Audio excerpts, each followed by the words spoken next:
mi señal y bueno, lo importante es que ya quedó. Vamos a continuar el día de hoy.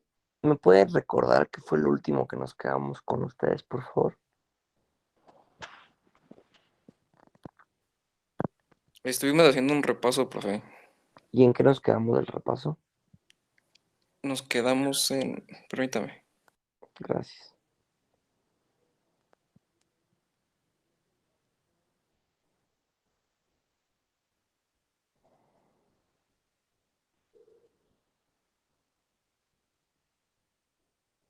Creo que fue en la clasificación de las obligaciones, las sujetas a una modalidad.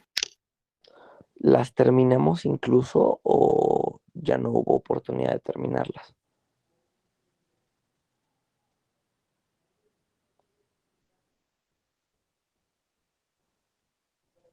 No recuerdo bien si las terminamos o no. Bueno, rapidísimo.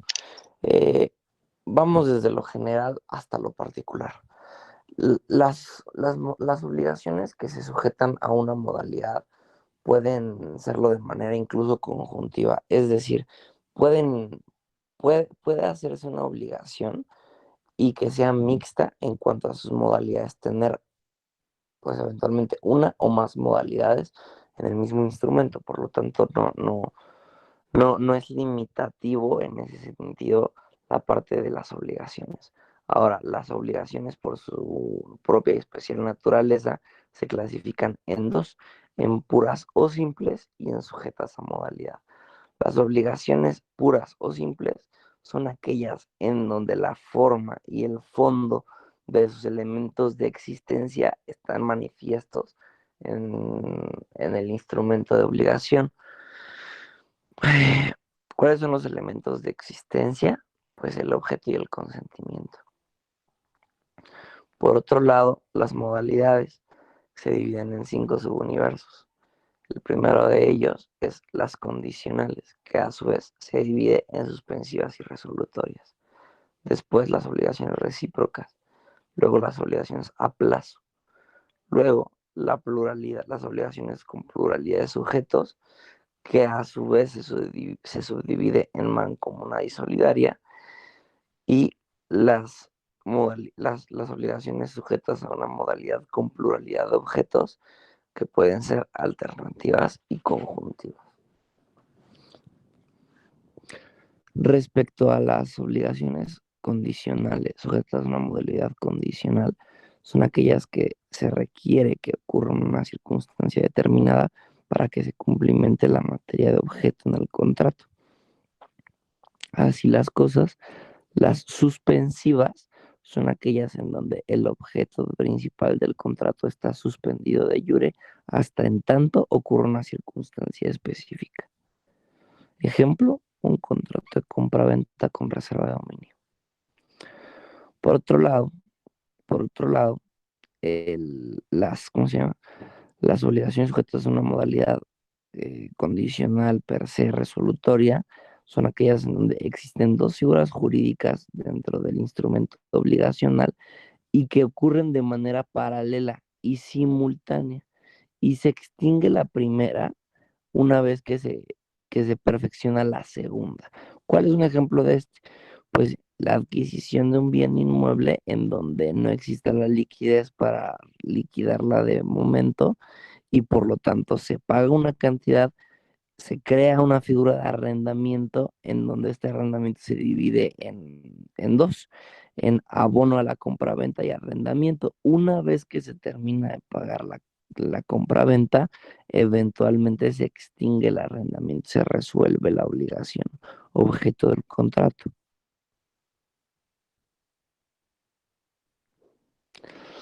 Las obligaciones recíprocas son aquellas en donde ambas partes se obligan en igualdad de condiciones a dar, hacer o no hacer. Un ejemplo, pues el contrato de crédito con una institución financiera. Las obligaciones a plazo, como su nombre lo indica, son aquellas en donde se fija una fecha determinada para su cumplimiento. La pluralidad de sujetos, que es alternativa o conjuntiva, es generalmente para garantizar el cumplimiento de la obligación, es decir, la figura del aval. Tenemos una obligación sujeta a pluralidad de sujetos mancomunada cuando dos o más personas se obligan en una sola obligación a darle cumplimiento a esta de manera continua e ininterrumpida por un tiempo determinado. Eso es lo importante que deben de considerar.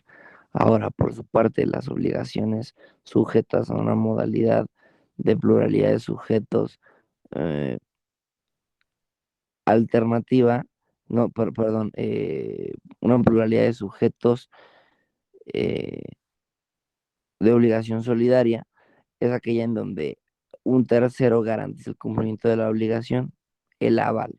El aval es el ejemplo por excelencia. Ujú. Ahora, la pluralidad de objetos, que puede ser alternativa o conjuntiva, eh, es alternativa cuando se proponen dos o más materias objeto dentro del instrumento y eligiendo alguna de ellas se cumplimenta la obligación principal.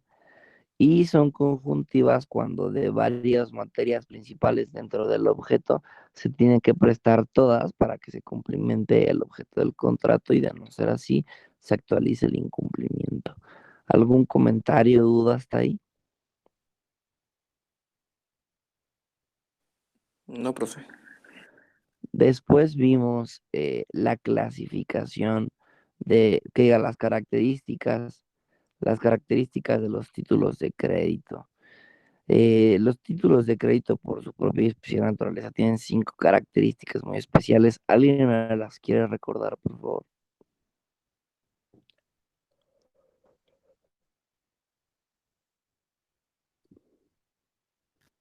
Es incorporación, legitimación, literalidad, autonomía y abstracción. Muy bien, exactamente.